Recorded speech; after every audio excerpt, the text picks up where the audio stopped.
नमस्ते बच्चों, कैसे हैं आप सभी का आपके अपने इस YouTube चैनल मैथ्स विजय पर तहे दिल से स्वागत है।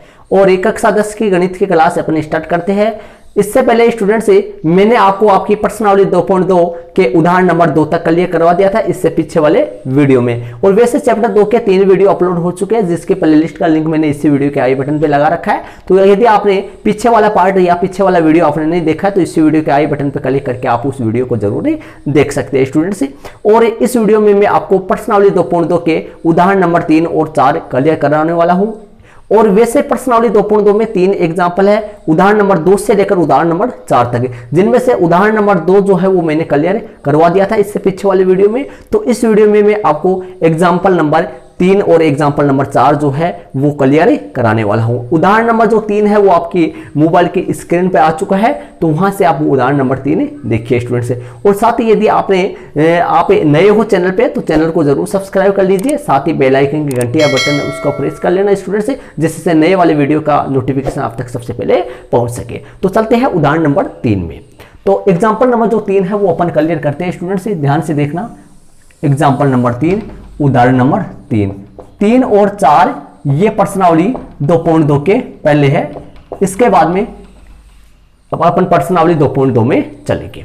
तो देखना उदाहरण नंबर 3 क्या कर रहा है, प्रश्न सुनना। बहुपद x स्क्वायर माइनस 3 के शून्य ज्ञात कीजिए। बहुपद क्या है, x स्क्वायर माइनस 3 के शून्य ज्ञात कीजिए और शून्यकों तथा गुणाकों के बीच संबंध की सत्यता की जांच कीजिए। सेम यही क्वेश्चन, ऐसा ही मतलब बहुपद अलग था, बाकी सेम ऐसा ही क्वेश्चन उदाहरण नंबर 2 में था। बहुपद बाकी अलग था, बहुपद वहां पे अलग था, यहां पर बहुपद अलग है। क्या बोल रहा है, x स्क्वायर माइनस 3। तो अपने पास बहुपद जो दे रखा है वो कौन सा है, द्विघात बहुपद। अपन लिख देंगे यहां पर द्विघात बहुपद। द्विघात बहुपद क्या है, x स्क्वायर माइनस 3। ये अपना द्विघात बहुपद है x स्क्वायर माइनस 3। अब अपन क्या करेंगे, यदि लगाकर इसके शून्य की ज्ञात करेंगे। x स्क्वायर माइनस 3 बराबर 0 हो तो, x स्क्वायर माइनस 3 बराबर 0 हो तो कि भाई इसके बराबर में 0 लगाकर शून्य की ज्ञात करेंगे। इसका यहां से शून्य कैसे ज्ञात करेंगे, ध्यान से देखना। x स्क्वायर बराबर 3 हो गया, यहां से x स्क्वायर बराबर 3 हो गया। कैसे हो गया बराबर 3, क्योंकि आगे जाएगा तो प्लस माइनस का है तो किसका हो जाएगा, प्लस का हो जाएगा स्टूडेंट्स। इसके बाद में ध्यान से देखना, x बराबर √3 हो गया और ये प्लस माइनस, मतलब कि x बराबर √3 हो गया और प्लस माइनस के दोनों की संख्या आएगी, क्योंकि रूट वाली जो संख्या रूट से निकलती है वो संख्या प्लस और माइनस के दोनों संख्या आती है। तो x के मान 2 आ गए, यहाँ से x के मान जो है वो 2 आ गए आपके सामने। तो यहाँ पर लिख देता हूं मैं, आता है 2 शून्यक, 2 जो शून्यक है वो आ गए। x की वैल्यू है वो कितने आ गए, एक तो √3 आ गया और √3 आता है 2 शून्यक, मतलब 2 शून्यक आ गए। एक तो √3 आ गए, √3 व माइनस √3, ये दो शून्यक आ गए स्टूडेंट्स। एक तो √3 हो गया और एक माइनस से √3 हो गया, ठीक है, ये 2 शून्यक आ गए। अब अपन सत्यता जांच करेंगे। शून्य को व गुणाकों में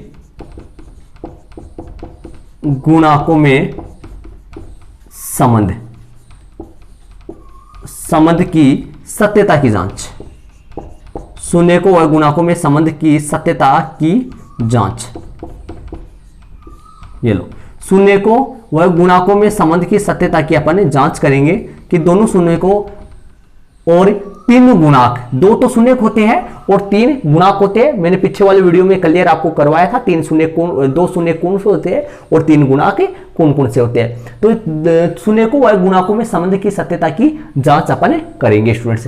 ध्यान दीजिए, देखो पीछे वाला जो सवाल था उसमें x स्क्वायर माइनस का प्लस का 7x प्लस का 10 था। वहां पर देखो क्या था, वहां पर a का मान था, b का मान था और c का मान था, तीनों के मान मौजूद थे। वैसी स्थिति में अपन ने शून्य कैसे ज्ञात करते हैं, इनको गुणनखंड वाली विधि या फिर टुकड़े करने वाली विधि जो बोलते हैं उस विधि से अपन शून्य ज्ञात करते हैं। लेकिन यहां पर देखना अपने पास अब जो आया है वो x स्क्वायर माइनस 3 आया है। तो ध्यान से देखना, इसको ऐसे लिख सकता हूं मैं, x स्क्वायर प्लस का 0x, x स्क्वायर प्लस का 0x माइनस का 3। तो इसकी तुलना करें तो इसको लिखूंगा x स्क्वायर प्लस में bx प्लस में c, इस तरीके से इसको लिखूंगा ax square plus bx plus c, इस तरीके से इसको लिखूंगा ax square plus bx plus c। अब ध्यान दीजिए, a का मान कितना है, यहां पर कुछ भी नहीं है तो 1 है, बी का मान कितना है, ए का मान 1 है, बी का मान 0 है और सी का मान 3 है। तो ध्यान दीजिए यहां पर बी का मान 0 है, जब बी का मान 0 हो तो सवाल इसी प्रकार से आएगा, सेम ऐसी कंडीशन आएगा। और ऐसी स्थिति में अपन x का मान कैसे निकालते हैं, बराबर आगे भेज देते हैं और आगे भेजने के बाद में रूट में बदल जाता है और दो मान आ जाते हैं, एक रूट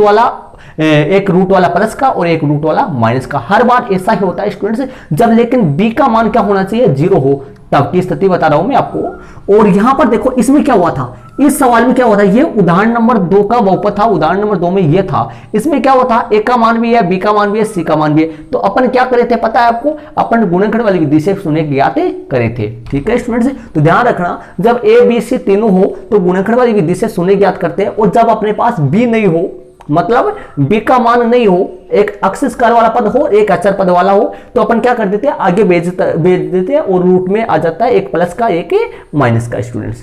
ठीक है, अब शून्य को सत्यता ही जांच करेंगे। दो शर्त है इसकी जांच करने के। पहली जो शर्त है वो क्या है, शून्यकों का योग। सबसे पहले शून्यकों का योग वाली शर्त से करते हैं, -b/a। सूत्र क्या लगेगा, -b/a। मान रख देते हैं, ध्यान से देखना, शून्यकों का योग। शून्य कौन कौन से है आपके सामने, शून्य का है, शून्य कौन कौन से हैं, √3 और -√3। कितने शून्य का है, √3 है और एक -√3 है, मतलब शून्य का है 2, एक तो √3 है और एक -√3 है। तो √3 यहां पर लगा देता हूं और प्लस और कोष्टक में -√3 हो गया और -b का मान बताइए, ए बी सी। ए का मान आपका बहुपद जो है x स्क्वायर -3 है, इसको मैं लिख सकता हूं x स्क्वायर प्लस में 0x -3। इसकी तुलना करो द्विघाती बहुपद के मानक रूप से x स्क्वायर प्लस में bx और प्लस में c।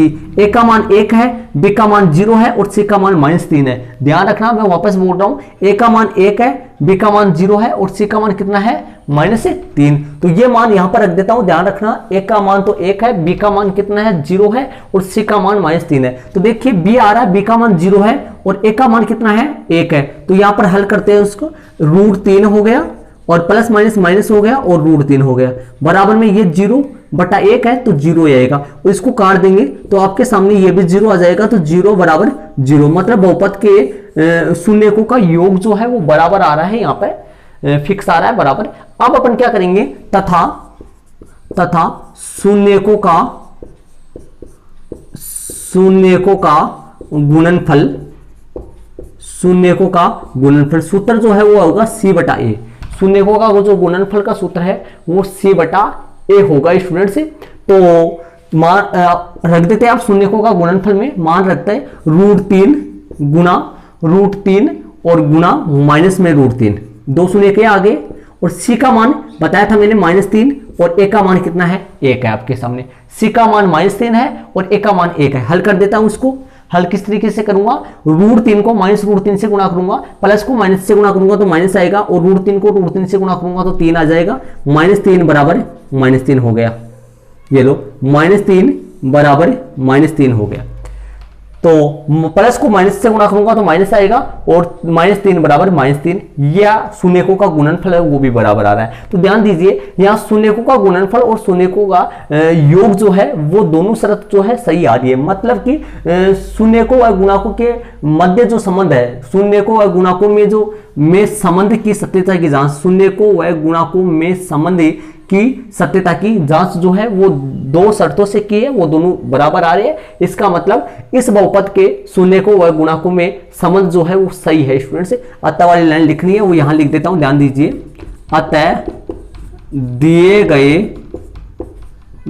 गए बहुपद के शून्यकों व गुणकों में संबंध सही है, ये लो संबंध सही है। शून्यकों व गुणकों में जो संबंध है वो स्टूडेंट से सही है, ये लो आपके सामने। ये हो गया उदाहरण नंबर 3। इसको मैं एक बार आपको क्लियर करा देता हूं, आप ध्यानपूर्वक समझोगे, इसको ध्यान से देखना स्टूडेंट्स। सबसे पहले मैंने द्विघात बहुपद लिखा x² -3। इसके बाद में यदि x² -3 = 0 हो तो हर बार यदि कोई भी बहुपद हो उसका शून्यक निकालते हैं तो बराबर में 0 रख के x का मान निकालते हैं, हुई इसका क्या होता है, शून्यक होता है स्टूडेंट्स। x² = 3 हो गया, x ± √3 हो गया। तो आपके सामने 2 शून्य कौन से आ गए, √3 व -√3 आ गए। अब शून्यकों व गुणाकों में संबंध की सत्यता की जांच, शून्यकों का योग माइनस बी बटा ए। शून्य कौन कौन से थे, √3 और -√3, इन दोनों को जोड़ा है मैंने, जोड़ा क्यों है, योग के लिए, ठीक है स्टूडेंट्स। और बी का मान कितना है, 0 है, ए का मान कितना है, 1 है, तो हल करेंगे इसको, √3 प्लस माइनस माइनस हो गया, √3 में से √3 घटेगा तो 0 बराबर 0 आ गया आपके सामने, ठीक है। इसके बाद में शून्यकों का गुणनफल c बटा ए हो गया, √3 गुणा -√3, प्लस को माइनस से करें माइनस आ जाएगा, √3 को √3 से गुणा करेंगे तो 3 आएगा, ठीक है स्टूडेंट्स। और -3 बटा 1, ये -3 कहां से आया, सी का मान था और ए का मान कितना था, 1 था, तो -3 बराबर -3, अतः दिए गए बहुपद के शून्यकों व गुणाकों में संबंध जो है वो सही है स्टूडेंट्स। तो ये आपका उदाहरण नंबर जो 3 है वो क्लियर हो गया। उदाहरण नंबर 2 और उदाहरण नंबर 3, प्रश्नावली 2.2 के पहले उदाहरण नंबर 2 और उदाहरण नंबर 3, ये दोनों उदाहरण है। उदाहरण नंबर 2 इससे पीछे वाले वीडियो में मैंने क्लियर करवाया था और ये उदाहरण नंबर 3 हो गया। इन दोनों उदाहरणों में सेम प्रकार के क्वेश्चन था। इनमें से अपने को बहुपद के शून्य ज्ञात करने थे और शून्यकों और गुणाकों में संबंध की सत्यता की जांच करनी थी, जो मैंने आपको क्लियर करवा दिया। इस टाइप के उदाहरण नंबर 2 और उदाहरण नंबर 3, इन दोनों एक ही टाइप के प्रश्न थे। और इस टाइप के प्रश्नावली 2.2 में प्रश्न नंबर पहला है, जिसमें रोमन में शायद 5 है 4 है, ऐसे कुल सवाल है, जिसमें प्रश्नावली 2.2 में रोमन में पहला, तो रोमन में पहला उदाहरण नंबर 3 और उदाहरण नंबर 2 की तरह है। ध्यान रहे, कोशिश करना करने के प्रश्नावली में प्रश्न नंबर पहला जो है, पहले में रोमन में 5-4 सवाल है, वो उदाहरण नंबर 2 और उदाहरण नंबर 3 की तरह है। तो अब चलते हैं अपन आपके उदाहरण नंबर 4 में, जो अलग अलग टाइप का उदाहरण है। और उस टाइप के प्रश्नावली में प्रश्न नंबर 2 है, उसमें भी रोमन में 4 या फिर 5 सवाल है। तो चलते हैं अपने उदाहरण नंबर 3, उदाहरण नंबर 3 हो गया, एग्जाम्पल नंबर 4 में चलते हैं। इसको आप अपने नोटबुक में जरूर अंकित कर लेना स्टूडेंट्स। तो चलते हैं उदाहरण नंबर 4 में। तो स्टूडेंट्स आपके सामने उदाहरण नंबर 4 है, आप बोर्ड की स्क्रीन, मोबाइल की स्क्रीन पर आपके सामने आ चुका है, वहां से आप क्वेश्चन देखिए।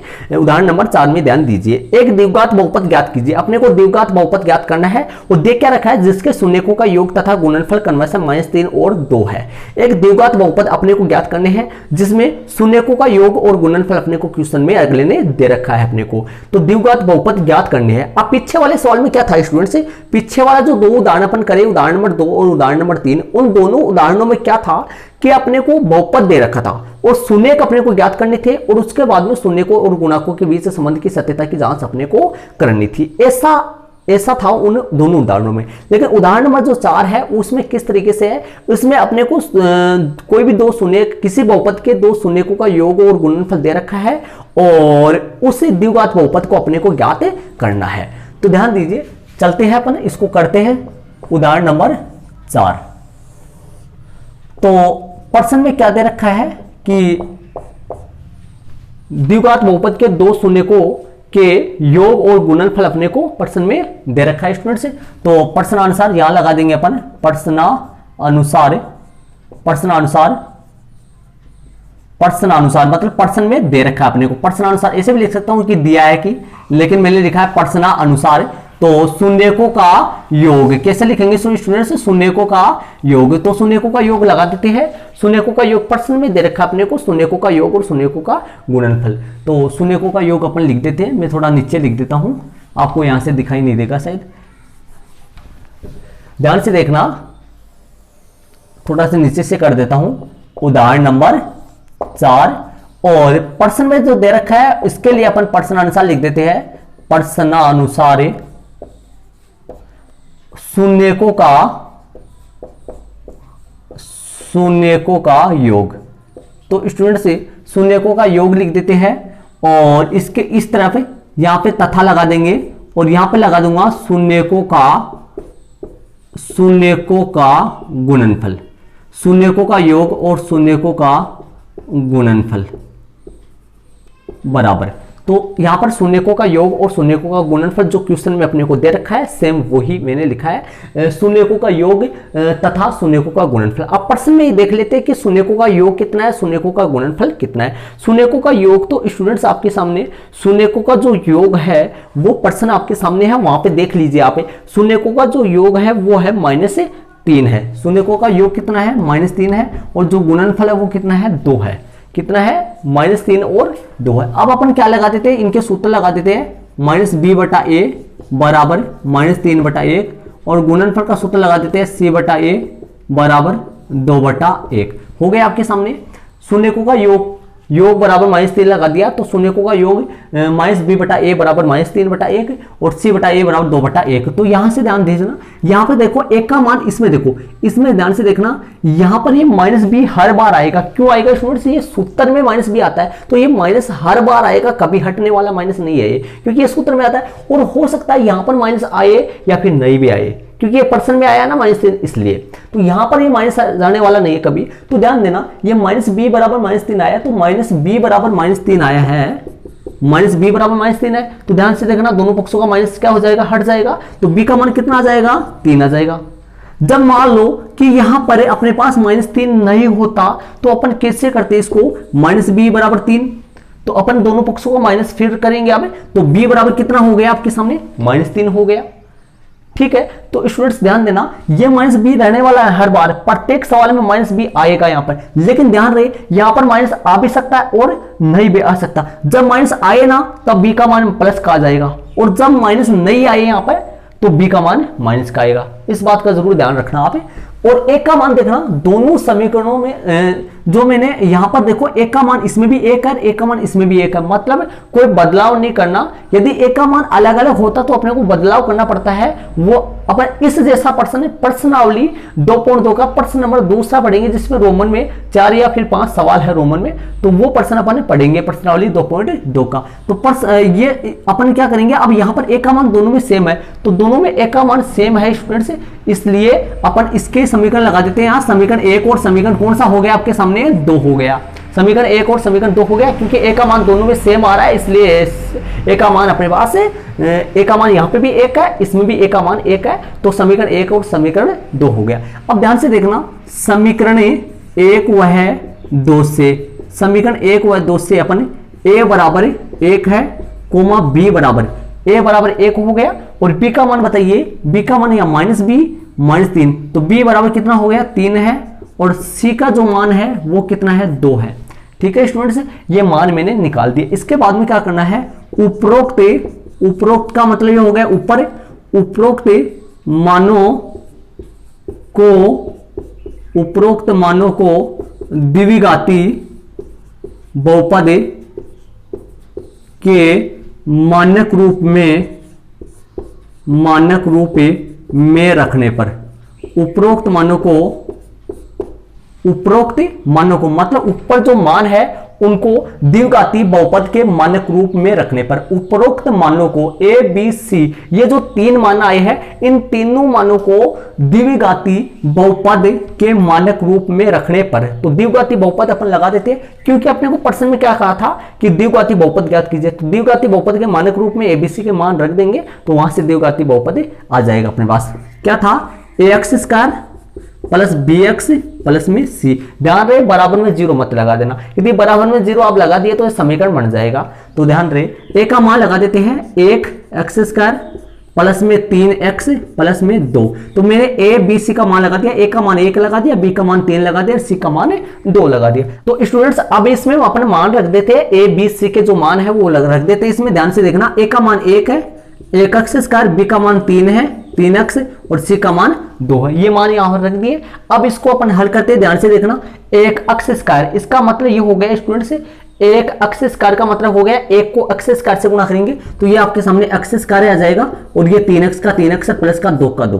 तो ये जो अपन प्रश्न में कहा था कि ऐसा द्विघात बहुपद ज्ञात कीजिए जिसके शून्यकों का योग तो -3 आया था और शून्यकों का गुणनफल जो है वो 2 आया था। यदि अपन इसके शून्य के निकाले और शून्यकों का योग करें अपन, तो योग -3 ही आएगा, और यदि उन शून्यकों का गुणनफल करें तो 2 ही आएगा। तो ये एक द्विघात बहुपद आ गया, जो उपयुक्त द्विघात बहुपद है वो अपने को आ चुका है। यहाँ प्रश्न में क्या बोला था? ऐसा द्विघात बहुपद बताइए जिसके शून्यकों का योग -3 आ रहा है और शून्यकों का गुणनफल कितना आ रहा है? 2 आ रहा है। तो ये द्विघात बहुपद है वो जिसके शून्यकों का योग तो -3 है और गुणनफल 2 है।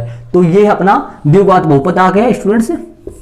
किस तरीके से मैंने किया फिर से देखिए, एक बार ध्यान से देखिए। प्रश्न अनुसार शून्यकों का योग -3, शून्यकों का गुणनफल 2 हो गया, -b/a c/a, ये सूत्र है अपने जो मैंने आपको पहले बताए थे। यहां पर a का मान दोनों जगह सेम था, a बराबर 1 है, यहाँ पर भी a बराबर 1 है, तो मतलब यदि सेम नहीं है तो अपने को अंश और हर को गुणा करना पड़ता है। वहां पर ऐसा क्वेश्चन जो है वो मतलब इस टाइप का क्वेश्चन है प्रश्नावली में, दूसरा प्रश्न है जिसमें रोमन में 4 या 5 सवाल है।